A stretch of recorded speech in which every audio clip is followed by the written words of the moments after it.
자, 오늘 우리 그 말씀 교회 주시는 하나님의 말씀 한번 보겠습니다. 고린도전서 15장 12절부터 19절까지 말씀입니다. 고린도전서 15장 12절부터 19절까지 말씀 가지고 기독교 창시자의 부활 왜 특별한가 제목으로 하나님의 말씀 나누겠습니다. 부활이라는 주제가 또 굉장히 중요하죠. 하나님께서 자연스럽게 부활 주제의 설교를 하게 하시는 것 같습니다. 제가 읽겠습니다.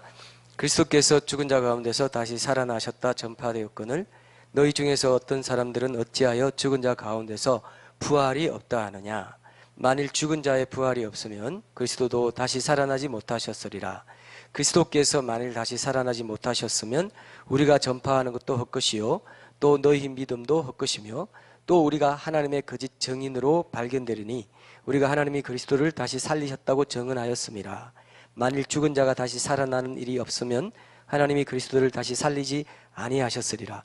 만일 죽은 자가 다시 살아나는 일이 없으면 그리스도도 다시 살아나신 일이 없었을 터이요 그리스도께서 다시 살아나신 일이 없으면 너희의 믿음도 헛되고 너희가 여전히 죄 가운데 있을 것이요 또한 그리스도 안에서 잠자는 자도 망하였으리니 만일 그리스도 안에서 우리가 바라는 것이 다만 이 세상의 삶뿐이면 모든 사람 가운데 우리가 더욱 불쌍한 자이리라. 아멘. 자, 예수님이 부활하셨다는 것은 기독교의 가장 중요한 핵심 교리 가운데 하나죠. 그죠? 근데 우리가 이 부활에 대해서 부활절에 그냥 부활절용 설교로 듣고 지나가는 경우가 굉장히 많죠. 그죠? 부활절이니까 부활에 대한 말씀 한번 듣고 지나간다. 이 정도로 부활을 생각하는 경우가 많습니다. 그래서 이번 기회에 기독교 변혁 컨퍼런스가 부활을 주제로 하게 되면서 자연스럽게 이제 부활을 우리가 또 먼저 나누게 되는데 이번 기회에 부활을 테마로 한 설교를 시리즈로 좀 하면서 부활에 대해서 완전히 색다르게 완전히 다른 시각으로 바라보고요. 우리 삶에 매일매일 적용해야 될 엄청난 진리가 여기 숨어 있구나 하는 것들을 보게 되기를 바랍니다.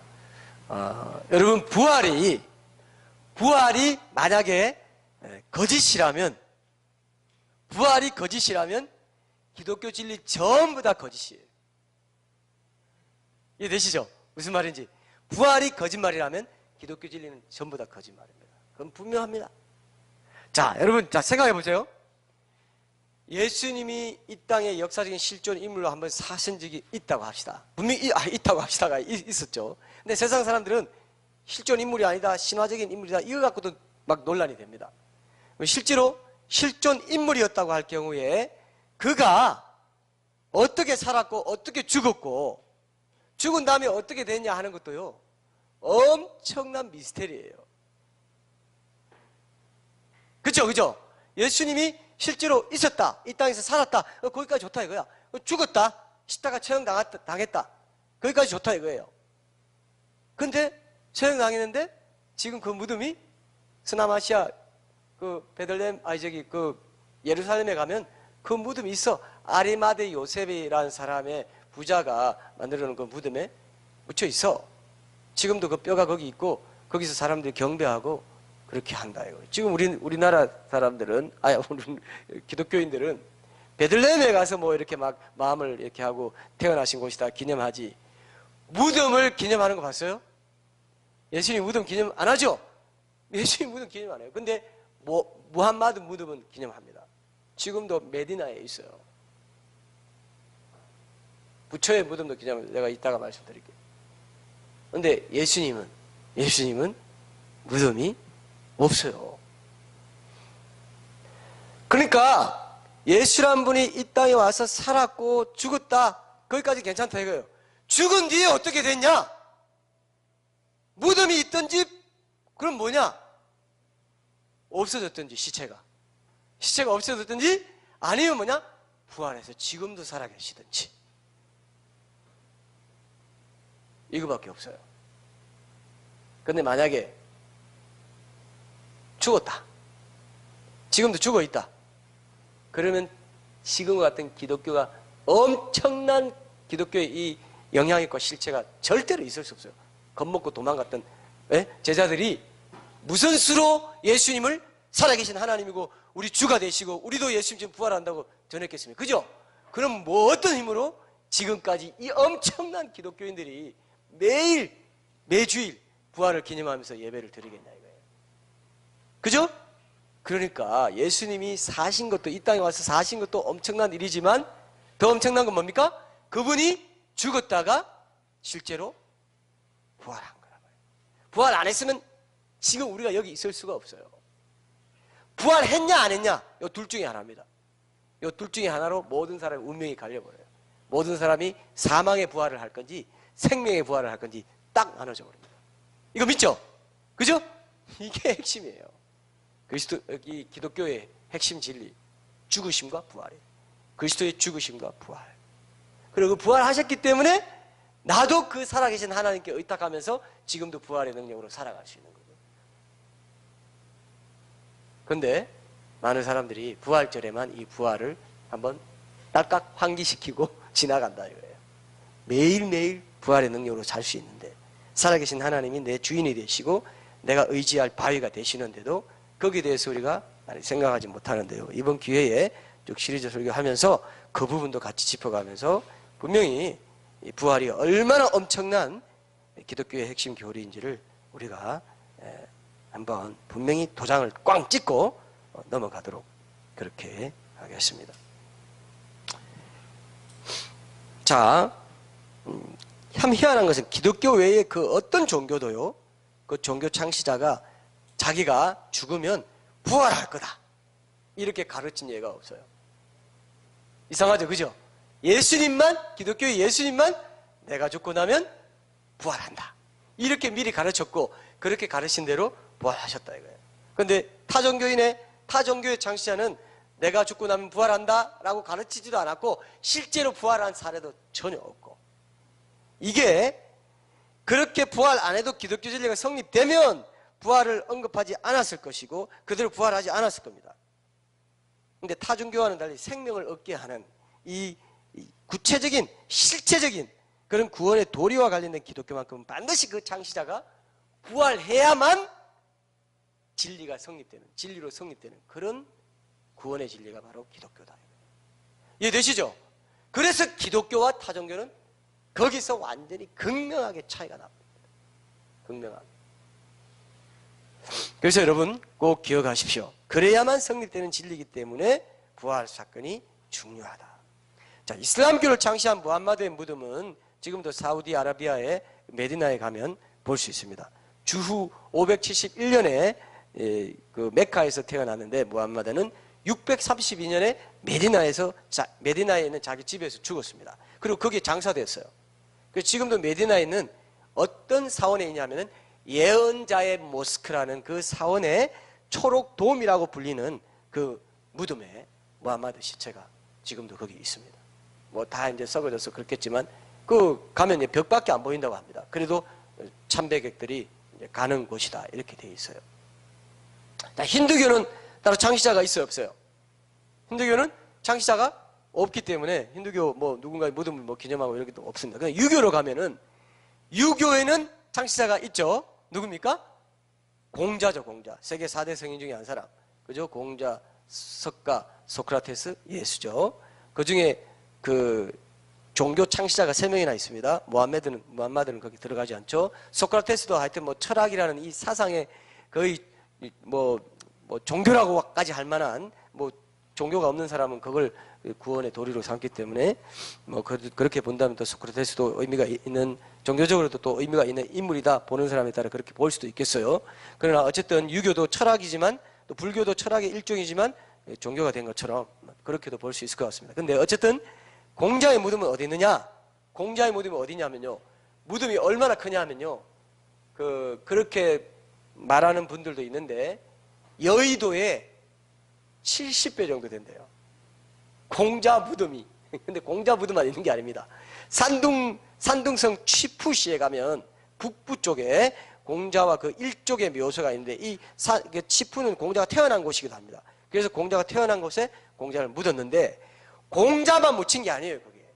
왜 여의도 70배나 되는 면적이 되냐면 중국이 워낙 넓으니까요. 왜 그러냐면은 그 공자 자손들의 묘비가 10만 개나 있대요. 10만이나 되는 그 자손들의 묘가 같이 거기 있는 거예요. 공자묘도 있고. 그래서 이 이름을 특별하게 뭐라고 지었냐면, 그러니까 숲처럼, 거의 산재에 있게 숲처럼 조성해 놨습니다. 그래서 이 공자묘 이름이 뭐냐면요. 혹시 아는 분 있어요? 공림입니다. 공림. 공자의 숲을. 공자의 숲이란데, 숲을. 그죠? 공림. 이 정도로 공자의 묘를 기념합니다. 그래서 단일 가문의 묘지로서는 세계 최대 규모라고 해서 1994년에 유네스코의 세계문화유산에 등록될 정도로 그렇게 유명한 곳입니다. 무덤이 다 있죠? 무덤이 다 있습니다. 자, 불교 창시자의 무덤은 그러면 어떻게 되냐? 제가 옛날에, 자, 여러분 한번 물어볼게요. 자, 물어볼게요. 절 쳐다보세요. 절 쳐다보세요. 자, 옛날에 제가 불교의 창시자의 무덤이 어떻다고 얘기한 적이 있어요. 기억나시는 분? 불교 석가의 무덤은 어떻게 돼 있다 했어요? 예? 예? 없다고 했다고요? 제가 없다고만 하지 않았어요. 탑의 형태로 됐다고 했어요. 탑의 형태로. 그래서 우리가 보통 여러분 국사 시간에 배웠죠? 석가탑, 불탑 이런 말 들었죠? 그게 탑의 형태로 그 탑 안에 아까 우리 봤죠? 이 탑 안에 사리함이라고 해가지고 사리 그 뼈가루를 공자 뼈가루를 공자랍니다. 누구죠? 석가 뼈가루를 거기 넣어놓은 거예요. 그래서 사리라고 하는 거예요. 사리 뼈가루. 그래서 그 사리함이라고도 하고요. 그렇게 넣어놨는데 시체를 화장시키고 난 뒤에 그 뼈가루를 인도의 그 8개 종족 지역에 나눠서 그 탑에 담아서 보관하게 했다. 이렇게 되어 있어요. 그래서 석가의 무덤은 원래 한자어로 탑이란 말이 생겨나게 된 근원이 되게 됐어요. 원래 탑이란 말이 한자어에 없었습니다. 그런데 뭐 때문에 생겼다고요? 석가의 무덤을 그렇게 하면서 탑이란 말이 생겼다. 이렇게 봅니다. 자, 석가가 죽기 직전에 예화가 있는데요. 일화가 있는데 석가가 죽기 직전에 제자 안한다라는 제자가 이렇게 얘기했어요. 자, 우리들이 부처님이 돌아가시고 나서도 기억할 만한 그 무엇인가를 저희들에게 부처님이 좀 우리가 기억할 수 있도록 좀 남겨주셔야 되지 않겠습니까? 이렇게 물었어요. 그렇게 물었더니 이 석가가 이렇게 대답했다고 합니다.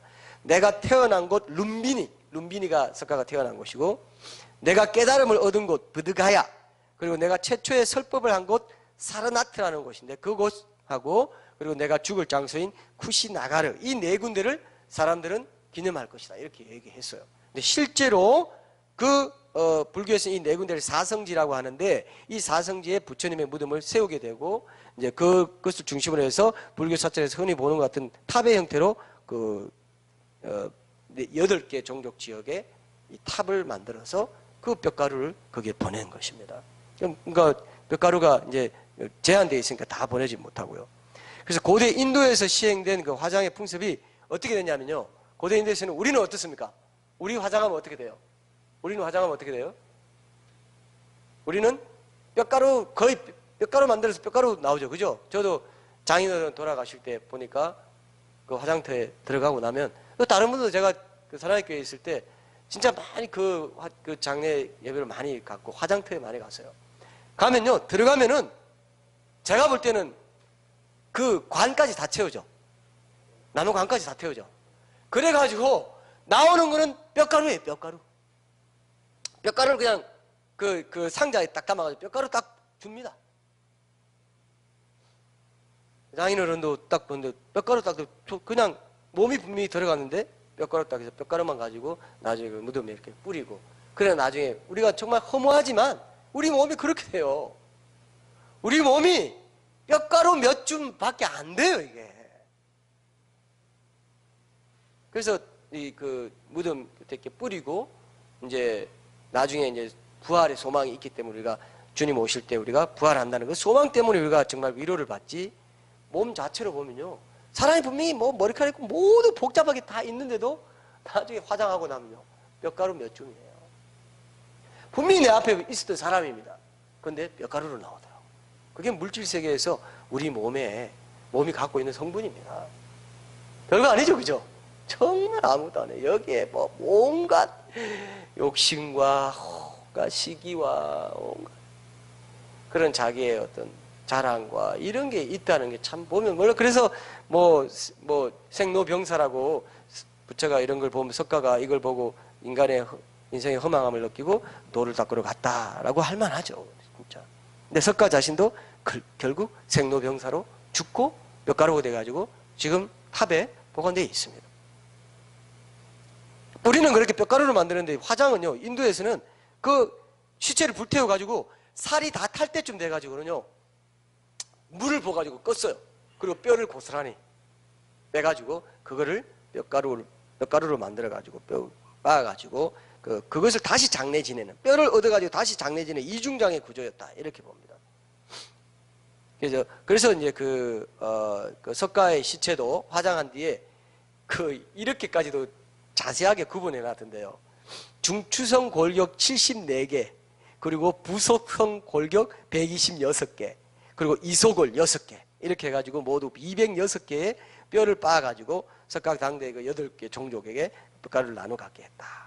내장은, 시체를 딱 내장하는 건 묘가 하나밖에 없는데,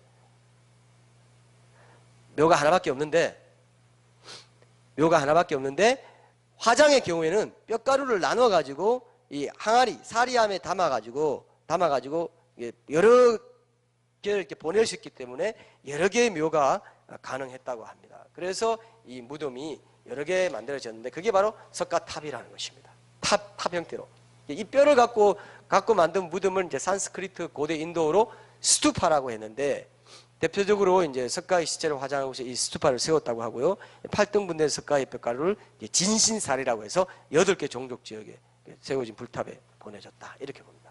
근데 이 스투파를 중국어로 솔타파라고 하다가 솔을 빼고 타파라고 하다가 이제 탑이라고 줄여가지고 그렇게 부르게 되면서 탑이라고 했을 때 그 탑의 기원은 뭐라고요? 석가의 무덤이다. 자, 여기 상식적으로 알아두세요. 아, 그렇기 때문에 부처는 부활했다 안 했다? 부활하지 않았다, 이거. 지금도 무덤이 있고 그 뼈가루를 모신 석가탑이 있다, 이것입니다. 그래서 화장식을 인도말로 다비식이라고 하죠. 그래서 옛날에 뭐 성철 스님의 다비식 한다 하면서 뭐 이렇게 있기도 하고 그랬잖아요. 그래서 다비식이라고 하는데, 부처가 죽은 것을 가리켜서 이제 불교에서는 대반열반, 그냥 열반이라고 하지 않고 대반열반이라고 하는데, 이 부처의 화장 과정이 소승불교의 경전인 대반열반경에 다 기록되어 있다고 그렇게 알려져 있습니다. 불탑, 석가탑이란 말이 그렇게 나왔다. 꼭 기억하십시오. 오늘 우리가 함께 본 영상에 나오는 이제 사리는 이제 그 부처의 것이 아니죠, 그죠? 그러나 부처의 것이 아닐 경우에는 고승의 그 절에 뭐 고승의 사리나 유품을 담았다고 합니다. 그리고 이제 그런 걸 봉안하고 안치하기 위해서 그런 목적으로 불교의 탑을 만들었고, 경전이나 불상, 보석, 이런 불교의 상징물을 넣는 경우도 있는데, 이런 것들을 진신사리와 구별해가지고 법신사리다, 이렇게 이제 부르기도 했다. 이런 것, 여러분, 우리가 자주 듣는 얘기인데 정확히 구별하지 못하거든요. 이런 거 알아두시면, 상식적으로 알아두시면 불교인들 전도할 때도 얘기할 수 있어요. 아, 그건 원래 부처의 그 뼈가루를 진신사리라고 합니다. 그러나 보통 있는 불교의 탑에 있는 그 들어가는 그 고승의 살이라든지 불교의 경전이라든지 보석 같은 거라든지 불교의 상징물 같은 거는 불상이라든지 뭐 이런 상징물은 이제 법신살이라고 하잖아요. 그러니까 예수님 부활하셨지만 석가는 부활하지 않았다는 게 그런 걸 통해서도, 그런 용어를 통해서도 나타나지 않습니까? 이렇게 얘기할 수 어때요? 얘기할 수 있다, 이거예요. 이런 것들을 알아두시면 굉장히 도움이 되실 겁니다. 변정 전도 차원에서도요. 그래서 불교에서는 석가의 뼈가루를 안치한 탑을 세워가지고 석가를 기념하고 그의 가르침을 따르게 하는 그 신앙의 매개체 역할을 할 수 있도록 그렇게 했습니다. 그래서 그런 만큼 탑을 건축한다는 게 불교의 그 신앙에서 또 사상에서 굉장히 중요한 의미가 있다, 이렇게 이제 그들은 그렇게 여기고 있어요. 보통 서양의 교회 건축에서 탑을 만드는 것은 천상과 지상을 이어주는 그런 매개체 역할을 한다, 이런 상징을 가지고 있었지만은, 불교의 탑은 불교 그 석가의 시신이 그 뼈가루가 거기 있기 때문에 부처의 죽음을 기념하고 그의 가르침을 기억하고 따른다는 그런 의미밖에 없다는 것입니다. 그런 거를 여러분은 기억하시고, 일반적인 탑, 또 뭐 교회의 탑 포함해서 이런 걸 기념하기 위한 탑이 이제 우리가 보통 많잖아요. 그게 이제 불교의 탑에서 그게 나왔다, 그게 근원이 됐구나, 상식적으로도 알아두면 여러분들에게 도움이 되리라 생각합니다. 어쨌든 불교의 답은 단순히 창시자의 죽음을 기념하고 그의 가르침을 기억하고 따르겠다는 의지를 보여주는 것이지 그의 부활을 기념하는 것은 아니다. 그래서 그 불교의 창시자인 석가의 무덤은 지금도 탑의 형태로 있다는 것을 볼 수 있다. 근데 여러분 이런 말 들어봤습니까? 예수님의 무덤이 있다거나 예수님의 시체를 화장해서 그 뼈가루를 어디 뭐 뿌렸다거나 어디 보내서 보관하고 있다거나 납골당을 만들어 가지고 매년 기일이 되면 한 번씩 전 세계 교인들이 모여 가지고 추모 예배를 드린다든지 굉장히 어색하죠. 예수님의 무덤 앞에서 그분의 추모 예배를 드리는 기독교 상상할 수 있어요, 없어요? 상상할 수 있어요? 기독교 자체가 아니죠. 기독교는 생명의 구원을 주는 종교인데 진리세계이고 유일한 생명의 구원은 종교인데 창시자가 죽어서 안 살아났고 추모 예배를 드린다? 말도 안 되는 거죠. 그래서 기독교의 유일성, 독특성은 예수님의 무덤이 없다는 것에서도 분명히 드러나는 진리라는 것입니다. 그래서 지금도 예수님이 살아계신다. 살아계시기 때문에 그분이 하나님인 거예요. 그렇죠? 예수님 지금도 살아계신다 할 때 여러분 어떤 느낌이 들어요? 예수님 지금도 살아계신다 하면 어떤 느낌이 들어요? 2000년 전에 부활하셨기 때문에 그리고 제자들 앞에서 성천하는 모습을 보여주시고 성천한 거기서 그 감람산에가 다시 돌아온다라고 했기 때문에 예수님이 지금도 살아계시고 그리고 예수를 믿었던 사람들도 죽어서 예수님 이후 시대에 죽어서 지옥 가 있습니까? 아니면 뭐 어디 그냥 잠자고 있습니까? 아니면 예수님이 계신 천국에 지금 천국이 사실 낙원인데 새하늘 새 땅이 영원한 천국인데요. 낙원에 예수님 계신데 지금도 살아 있습니까? 어떻게 돼요? 그게 다 예수님이 살아 계시기 때문에 낙원에 가서 지금도 살아 있는 거예요. 우리 부활했다가 하면 구름 타고 부활했다가 하면 어떻습니까? 어디 뭐 뿅하고 없어졌나? 말도 안 되죠. 지금은 스페이스 시대죠. 우주 시대죠. 그래서 다른 행성도 엄청나게 많고 이런 비슷한 행성도 얼마든지 있을 수 있다는 상상을 할 수 있는 시대에 완전히 우주 바깥에 셋째 하늘 우주 바깥에 엄청난 천국이 있다는 것을 우리가 예상할 수 있는 시대에 살기 때문에 거기 가 살고 계시다가 지금도 살아 계시고 지금도 무디라든지 스펄전이라든지 뭐 요한 웨슬레라든지 모든 그런 사람들이 지금도 어디가 있습니까? 거기서 예수님과 함께 살아 있다가 예수님과 함께 산채로 부활해서 몸이 결합되면서 온다 이거예요. 2000년 전에 부활하신 그 예수님 말씀 그대로 복음이 전 세계에 전달됐고 그대로 지금 마지막 때 이스라엘이 회복되고 마지막 때 통제 시대가 오는데 이제 스마트폰이 점점 되면서 최근에 또 하나 동영상이 나왔어요. 제가 우리 공동체 한번 나눌게요. 나중에 그 말씀. 최근에 거기에는 스마트폰을 이렇게 계기로 해가지고 점점 통제로 들어간다는 또 이런 예측도 있고요. 이런 가운데 여러분 예수님이 부활했다는 것은 모든 진리의 결집체예요. 완성체예요. 그것이 정점입니다. 예수님이 부활하셨기 때문에 구약의 역사도 사실이 된 것이고 신약의 역사도 그대로 이루어졌어요. 이 천국 복음이 모든 민족에게 전언되기 위하여 온 세상에 전파돼. 그제야 끝이 온다. 내가 오는 재림이 이루어진다. 모든 성도들과 함께 올 것이다.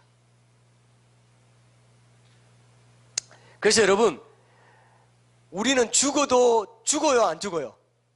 우린 죽어요 안 죽어요? 안 죽어요. 죽어요. 안희숙 여사가 그런 말이죠. 죽어요 그런데 안 죽어요. 이런 책이 있었죠. 옛날에 여단 출판사가 어디서 나왔지. 안희숙 여사가 그래. 죽어요. 당신은 죽어요. 그런데 안 죽어요. 안 죽습니다. 절대로 안 죽어요.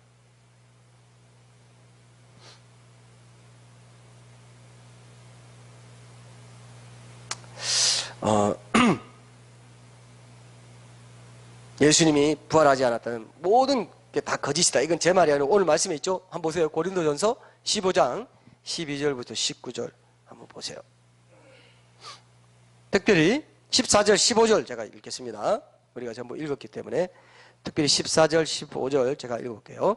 그리스도께서 만일 다시 살아나지 못하셨으면 우리가 전파하는 것도 헛것이요 또 너희 믿음도 헛것이며 또 우리가 하나님의 거짓 증인으로 발견되리니 우리가 하나님이 그리스도를 다시 살리셨다고 증언하였습니다. 만일 죽은 자가 다시 살아나는 일이 없으면 하나님이 그리스도를 다시 살리지 아니하셨으리라. 모든 사람은 다 죽는데 모든 사람이 다 살아나요.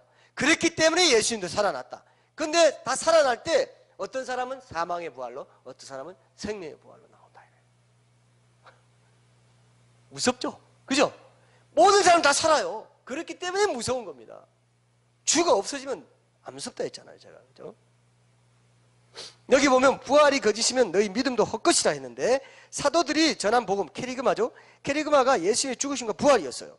그 복음 선포를 통해서 가진 믿음이 고린도 교회 교인들이 가진 믿음인데, 만약에 부활이 없다면 그 믿음 자체가 헛것이 되는 것이에요. 케리그마 자체가 케리그마 위에 믿음이 세워진 것인데, 케리그마인 그 죽으심과 부활 중에 부활이 없다면은 그거는 정상적인 진리가 될 수 없고 구원의 진리가 될 수 없다는 겁니다.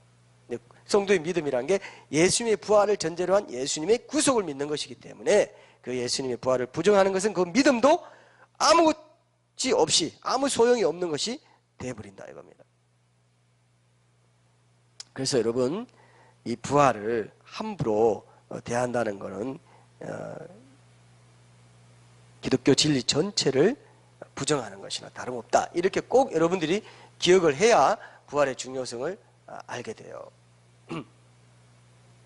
자, 그 사도 바울이 여기 보면 죽은 자가 다시 살아나는 일이 반드시 있기 때문에 예수님도 다시 사신 것이다, 이렇게 얘기했습니다. 근데 죽은 자의 부활을 부인하는 사람들이 있었어요, 고린도 교회에 당시에. 그게 뭐냐면 몸의 부활을 부인하는 것을 의미하는데, 당시 고린도 교회에 이교적인 사상이 들어와 있었다는 것을 암시합니다. 당시 고린도에 몸은 죽음을 통해서 영혼이 사라지고, 자, 잘 들으세요. 몸은 죽음을 통해서 영혼이 사라지고 헐게 돼버리고 없어져 버리고, 우리가 봐도 아까 제가 뭐라고 했습니까? 뼈가루를 그냥 땅에 뿌리면 없어져, 아무도 없어져서 그냥 이제 비가 오고 그냥 지나가면 땅의 일부가 되고 없어지는 것처럼 돼버리잖아요. 그러니까 우리가 보니까 어떻습니까? 몸은 없어지네? 죽은 없어지만 영혼이 산다. 영만이 계속 살아있다. 이런 이원론이 팽배해 있었습니다. 그래서 이런 사상의 영향을 받아가지고 고린도 교회 교인들도 뭐라고 했다고요? 죽은 자의 몸이 부활한다는 것을 있을 수 없다, 그렇게 말했다는 거예요. 그죠? 그럴만 하죠? 어떻게 다 없어졌는데. 그러면 여러분 생각은 어때요? 뼈가루를 강물에 뿌려버렸어요. 바다에 뿌려버렸어요. 마지막 날에 어떻게 살아나요? 질량불변의 법칙. 하나님이 이 우주에 뿌려도 다 갖고 옵니다. 우주에 뿌려도. 네? 하나님이 다 알고 계세요. 그래서 그 계시록 21장에 보면 백보자 심판에 있을 때 보면은 어떤 게 나옵니까? 20장이죠? 거기 보면 어떻게 나와요? 거기 보면은 바다가 그 가운데 죽은 자를 내주고, 이때 죽은 자는 뭡니까? 몸을 말해요. 영혼이 아닙니다. 죽은 자를 내어준다 할 때 그 죽은 자의 몸입니다. 그러니까 여러분, 엄청나게 중요한 진리를 우리가 여기서 오늘 확인해야 돼요. 뭐냐? 여러분, 이 몸이요 영원해요. 여러분 지금 한번 꼬집어 봐요. 이렇게 한번 꼬집어 봐요. 여러분 몸 한번 꼬집어 봐요. 이렇게 이 꼬집어, 이 몸이 영원해. 우리는 이렇게 생각하지. 에이, 이 몸은 그냥 썩어져 없어질 것이면 내 영혼이 더 중요한 거야. 그죠? 영혼이 더 중요한 거야. 이게 플라톤의 이원론입니다. 우리는 성경적인 뭐냐? 몸과 영혼이 다 중요하고 이 땅에서 삶과 영적인 삶이 다 중요하다. 영적인 교훈도 중요하지만 내가 삶 속에서 하나님 확장하고 실제로 일도 하고 휴식도 취하고 모든 문화생활하고 모든 것도 다 중요하다. 그것도 거룩하게 할 수 있다. 그죠? 이해되시죠? 그렇지 않은 사람들은 뭡니까? 그냥 산에 가가지고 어디 가서 기도만 하면 다 되는 줄 알고 하는데, 그거는 성경적인 것이 아니다. 그런 성경의 삶, 일상 삶 속에서 예수님의 진리를 드러내는, 하나님의 진리를 적용하는 삶이 진짜 성경적인 삶이다. 그거 똑같은 것처럼 이 몸이 굉장히 중요합니다, 여러분. 이 육신은 금세 썩어 없어지고 영혼만 영원한 거야, 이렇게 사람들이 생각하기 쉽잖아요. 아닙니다. 몸도 영혼과 똑같이 영원해요. 그리고 이 몸은 죄로 인해서 분리되는 경험을 하게 돼요. 죽음 때문에 한번 분리돼야 된다는, 이게 이제 우리가 타락의 증상인 거죠. 죽음을 경험하지 않아도 되는데, 원래는 영원히 살 수 있었는데. 그래서 죽고 난 뒤에 이제 몸은 썩어져 없어지지만 영혼은 음부로 가든지, 그죠? 그 다음에 낙원 가서 뭘 기다리냐? 심판을 기다리는 거예요. 생명의 부활, 내 몸 다시 찾아야지 하고 기다리고 있어요. 지옥에 있는 사람 지금 뭐 기다리고 있다고요? 내 몸 찾아가지고 백보자 심판받아서 영생 불사의 몸을 입고 다시 영원한 고통의 세계로 들어가고 영원한 영생의 세계로 가는 거예요. 엄청나게 무서운 겁니다, 사실. 그죠? 내 몸을 다시 입는 것을 기다리고 있어요. 여러분, 부모 중에 안 믿고 죽었다고 합시다. 그럼 지옥에 가서 내 몸아 조금만 기다려. 내가 영원히 백보자 심판 받을 그때에 다시 나랑 합쳐야 되니까 조금만 기다려. 나 지옥에서 고통받고 있다가 다시 합칠 거야. 낙원에 간 사람들도 내 몸을 기다리는 거예요. 휴거 때 변화받아가지고 몸이 합쳐지는 걸 기다리는 겁니다. 그러니까 이 몸도요, 아무리 이 몸이 없어지는 것처럼 보여도요, 절대로 없어지지. 영원한 미천이다. 영원한 미천이에요. 천국이든 지옥이든 몸은 영원한 미천입니다. 성경을 모르는 사람들이나 몸을 함부로 굴리고 함부로 취급하고 있죠. 지금 주어진 이 몸이 하나님께서 내 영원히 거주할 집으로 지정하신 몸인 걸 이제 모르니까 그런 건데, 몸을 알면 귀히 여기는 마음이 생겨요. 우리는 특별히 또 어떤 사람들은 이렇게 말해요. 이 지상에 살던 몸은 모든 영혼의 일회용 전셋집이다. 이렇게 표현하는 사람도 이제 있던데요. 엄밀히 말하면 그렇지 않습니다. 일회용 전셋집 아니에요. 영원히 거주할 집입니다. 이게. 단지 중간에 한번 형체 없이 흩어지는 거, 그 과정을 거쳐요. 그건 죄로 인한 죽음, 영혼과 육체가 분리되는 경험을 한번 하게 되는데, 원래는 영원히 안 해도 됐는데 하게 됐습니다. 그리고 나중에 합쳐져요. 합쳐질 때는 사망의 부활, 생명의 부활. 첫째 부활에 참여하는 자들, 둘째 부활에 참여하는 자들, 이렇게 나뉘게 됩니다. 여러분 몸이요, 이 어금니나 내 몸의 심장, 우주에서 단 하나뿐입니다. 같은 DNA를 가진 이 유사 제품을 찾아볼 수가 없어요. 뭐 이렇게 저도 뭐 블루핸즈 이렇게 현대자동차 이런 데 가서 수리할 때 거기에 딱 맞는 그 부품 항상 있습니다. 근데 어떤 건 단종됐다고 그래요. 그죠? 그렇죠? 여러분 뭐 어금니가 없는데 그 어금니 똑같은 거 찾을 수 있어요? 없어요? 없어요. 그냥 임플란트 인조로 된 걸 갈아 끼워 넣어야 돼요. 그런 것처럼 여러분 몸 모든 DNA, 여러분만이 갖고 있는 DNA를 가지고 이 땅의 유일한 존재로 살아가는 것, 하나님의 형상을 가진 표시입니다. 너밖에 없다. 내가 그랬죠. 너는 유일하다. 온 우주에서 유일하고 영원히 네 몸의 DNA가 유일한 것처럼 영원히 유일하다. 그걸 말해주는 거예요. 그것이 부활할 때 어떻게 부활할 것이냐. 생명의 부활, 사망의 부활이 나뉜다는 게 우리 앞에 놓여져 있는 일입니다. 얼마나 이게 엄청난 일인지. 여러분 몸도 잘 간수하세요. 잘 닦고 씻어주고 먹여주고 입혀주고 재워주고 하면서 간수를 잘해야 돼요. 이 몸도. 여러분들의 뭐 마약을 준다거나 엄난에 함부로 내줘가지고 한다는 거 다 지울 수 없는 이 죄의 흔적을 남기는 거예요. 몸도 굉장히 중요합니다. 몸이 바로 잡힐 때 여러분의 영혼의 습관이 바로 잡혀요. 그래서 형식이 중요하다는 겁니다. 주일에 예배를 드리고 쉬고 하는 것도 아까 형식이 중요하다고 한 게 그겁니다. 내 몸이 그렇게 가줘야 돼요. 거기 내 몸이 가고, 내 몸이 골방에 가고, 정해놓은 시간에 가고, 어떤 기도를 하기로 했다면 그 기도 시간에 꿇어 엎드리는, 그게 굉장히 그게 같이 있습니다. 일체지 떨어져 있지 않아요. 이해되시죠? 내 몸은 그렇지만 내 영혼은 물론 내 몸은 피곤하지만 내 영혼은 기쁜, 그런 것들은 또 주님께 순종하는데 희생의 차원에서 대가를 지불하는 제자도 차원에서 그런 일이 있죠. 어쨌든 몸은 같이 갈 때 영혼도 따라가는 거죠. 함께 있는 거지. 몸은 그냥 지금 막 타락하는 데 자리에 가면서 내 영혼을 잘 지킬 수 있어. 된다 안 된다? 된다 안 된다? 안 돼요. 영원히 그건 하나예요. 그래서 신앙의 형식도 중요하다는 게 그겁니다. 굉장히 중요합니다. 그럴 때 내 영혼이 살아나요. 내 몸이 그 자리에 있을 때, 내 몸이 그런 약속을 지킬 때, 내 몸이 실제로 그렇게 할 때 내 영혼이 살아나요. 여러분 이해되시죠? 그걸 기억하십시오. 그래서 포맷도 중요하다는 거예요. 형식도 중요하고 그 내용이 담기게 되는 것입니다. 그래서 여러분 악은 모양이라도 버리라 한 거예요. 내 몸으로 어떤 걸 할 때 야 그거 좋지 않은 거다 하면 안 해야 되는 거죠. 내 말로 함부로 무슨 말을 할 때 내 말로 뭐 애들 다 쓰는 말인데 뭐 하면서 할 때 그때 내 영혼이 상처를 입어버립니다. 영혼이 그렇게 쏠려 가버린 거예요. 그죠?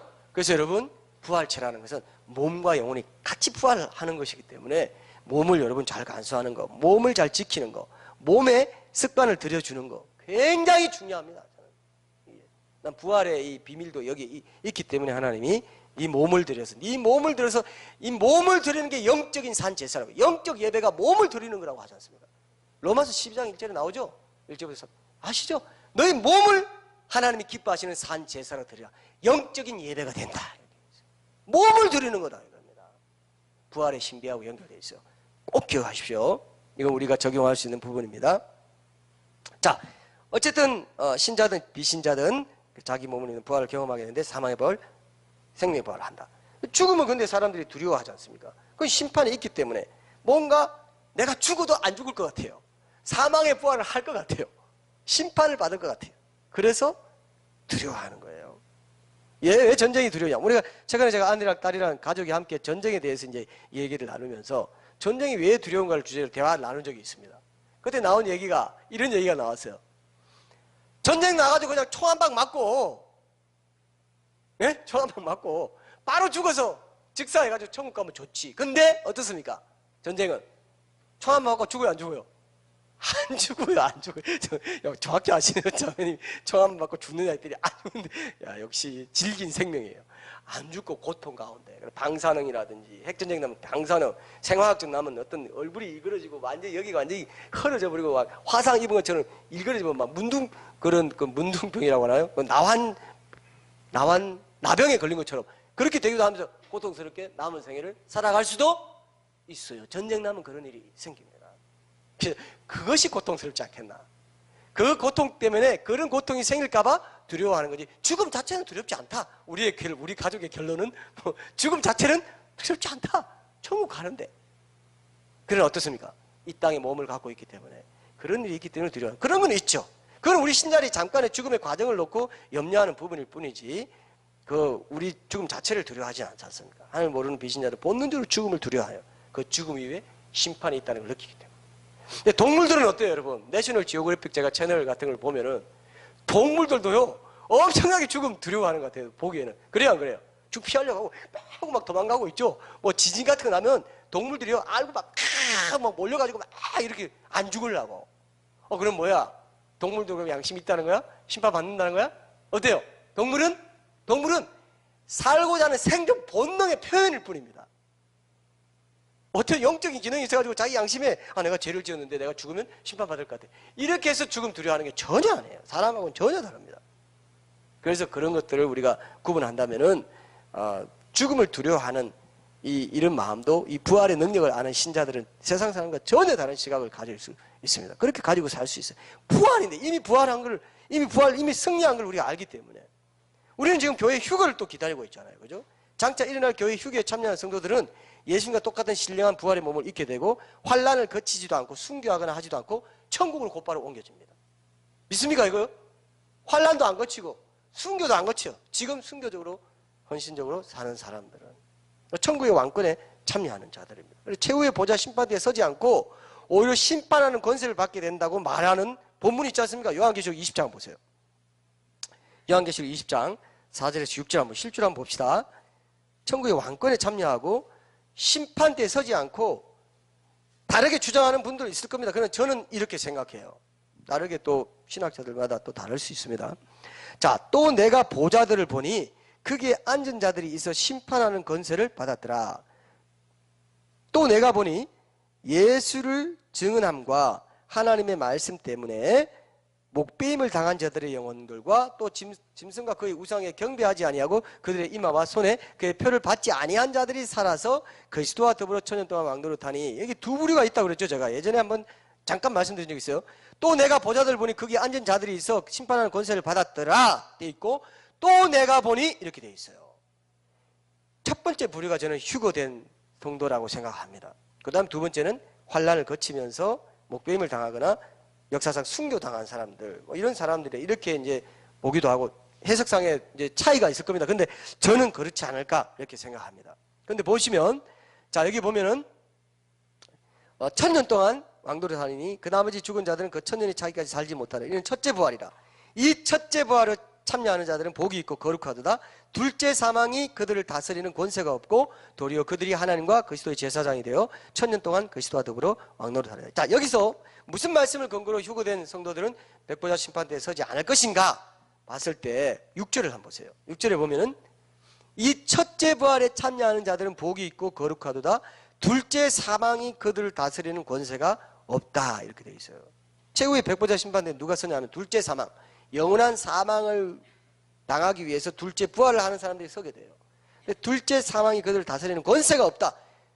심판받을 그런 그 권세에서 자유롭다는 뜻이기 때문에 이렇지 않겠는가? 저는 그렇게 개인적으로 그렇게 생각합니다. 근데 뭐 다르게 보는 분들도 있으리라 생각하는데요. 왜냐하면 심판하는 권세를 가졌다고 하면서 이런 말씀이 쭉 이어져서 나오기 때문에 심판하는 권세를 가진 사람이 심판대에 서지 않을 것이다. 이렇게 봅니다. 이미 우리는 첫째 부활로 생명의 부활을 했기 때문에. 근데 예수를 모르는 타전교회 창시자들 포함해서 모든 사람은 다 요한계시록 20장 11절에서 15절에 기록된 백보자 심판대 앞에 서야 됩니다. 근데 부활하신 예수님, 지금도 살아계신 예수님을 우리 삶의 구주와 주님을 모시고 하는 우리는 그 백보자 심판대에 서지 않고 오히려 심판하는 권세를 가진다는, 이게 진짜 엄청난 특권이에요. 엄청난 축복이에요, 여러분. 그 심판하는 권세가 어떻게 행해질지는 구체적으로 이제 우리 그때 가봐야 알겠지만 분명히 심판하는 권세를 가지고 있다. 이거 엄청난 건데 이런 것들을 우리가 다시 고린도 전서라든지 그런 데 보면은 이런 부분에 대해서 우리가 세상을 심판할 권세를 가진 것을 알지 못하느냐 이런 말씀도 있기 때문에 잘 연결해서 언제 한번 제가 또 한번 연구할 필요가 있겠다 싶어요. 그래서 백보자 심판대에 우리가 신자들도 섭니까? 이렇게 물어보는 사람이 굉장히 많아요. 백보자 심판대에 우리가 설까요? 안 설까요? 많은 신학자들이 일반적으로 그리스도의 심판대 앞에 우리가 먼저 그것은 상급 심판을 받기 때문에 백보자 심판대는 그리스도의 심판대 앞에 선 자는 안 선다라고 보는 사람이 있고, 또 어떤 신학자들은 다 선다고 했기 때문에 우리도 서서 거기서 한번 그 구원받는 그런 것들이 연출될 것이다 이렇게 보기도 해요. 어떤 사람이 실제로 죽었는데, 심판대에서는 꿈을 꾼 거예요. 그 환상을 본 겁니다, 실제로. 근데요, 이 사람이 실제로 있었던 얘기입니다. 이거는 상당히 그 믿을 만한 그 근거가 있는 얘기인데, 이 사람이 자기가 그 혼수 상태에서 완전히 끙뛰고 나니 그 병원에서 완전히 중환자실에 실제로 죽고 그걸 본 거기 때문에 자기가 깨어나서 그 얘기를 못 했다는 거예요. 그 얘기를 도저히 못 하겠더래요. 심판대에 쫙 줄을 서 있는데 어디 목 돌릴 수도 없고, 이거는 그대로 이제 이 사람이 표현하기 이렇게 표현했어요. 마치 공장에서 딱딱딱딱 하면 딱딱딱 해서 공장에서 이렇게 다는 거 있죠. 그건 뭐라고 합니까, 그걸? 예? 컨베이어 벨트 기계공학 정확히 나오네. 컨베이어 벨트에서 딱딱해서 딱딱딱 꼼짝도 못하고 나는 이제 심판 받구나 이 자리에서 가야 되는 그런 영혼의 느낌을 딱 해서 꼼짝도 못하고 그 심판 때문에 서 있었대요. 근데 딱딱 가는데 이 사람이 나중에 그 얘기해요. 그 수만 명 중에 2명이 천국 가더라고 얘기하더라고요. 제가 그 얘기 듣고, 근데 계속 지금 천국 가는 사람이 계속 줄어들고 있다는 말을 계속해요. 사람들이. 박용기 목사님 때만 해도 1000명 중에 1명이 가더라 이렇게 말했고, 2.5% 가더라, 전 세계 사람들이 2.5% 가더라 이런 말도 있고요. 굉장히 이 찾는 자가 굉장히 적다. 제가 그때 단상에도 올렸지만 매우 적다. KJV에는 few, 거의 없다. 거기는 only a few, NIV에는 only a few, 아주 적은 수만 천국 들어간다 이렇게 되어 있어요. 성경에도 그렇게 되어 있어요. 그래서 제가 그걸 보면서요, 심판대 앞에 선다는 것 자체가 엄청난 두려움입니다. 백보자 앞에 선다는 자체가. 근데 우리가 성경 말씀이 여기 있어서 그런 상황이 있구나, 미리 이 땅에 사는 동안 미리 보고 있다는 거, 엄청난 축복이 아닙니까, 여러분? 축복이 아니에요. 그걸 미리 준비해가지고, 하나님, 나는 좁은 문 가겠습니다. 그 구원받는 소수의 무리에 내가 적은 무리여 두려워 말라, 그 자리에 가겠습니다. 깨어있게 해주는 이 말씀이 있다는 게 축복이에요, 아니에요? 축복이죠. 성경에는 초문이라고 했거든요. 거의 없다. 아주 only a few find it. 아주 적은 무리, 소수의 사람들이 그 천국 가는 길을 발견하고 매우 넓은 길로 수많은 사람들이 갈 것이다. 그대로 됩니다. 하나님의 말씀이, 예수님의 하나님의 말씀이 201자도 틀림이 없어요. 저는 그걸 놓고요, 굉장히 무서워했던 적도 있어요. 하나님이 이렇게까지 정확하나. 너무 두려울 정도로 하나님 말씀 정확해요. 와, 인본적인 생각으로 어떻게 그럴 수 있어? 하나님 불공평해. 어떻다? No! 택도 없어요. 택도 없어요. 하나님 그대로 하십니다. 그 말에 순종하냐 안 하냐? 예, 아니요. 이거밖에 없어요. 심판대 앞에 서면 심판 딴 데 볼 수 없어. 나 좀 내려서 다시 좀 해볼게요. 다시 좀 내가 내 몸 다시 주세요. 몸 가지고 있을 이 지상에서만 순종할 수밖에 없었던 그걸 다시 한 번 주세요. 하루만 더 주세요.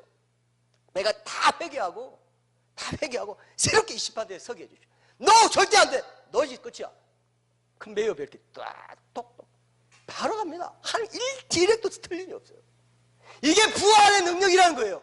부활의 생명을 가진 사람은 이걸 두려워할 필요가 없다니까요. 맞습니까, 여러분? 부활이 그렇게 중요한 거예요. 우리 생명이 부활을 할 사람들. 그 부활의 능력을 매일매일 공급받고 산다는 것이 얼마나 중요한지. 몸을 갖고 있는 동안에만 회개할 수 있어요. 몸을 갖고 있는 동안에만 거룩한 삶을 훈련할 수 있습니다. 순종할 수 있어요.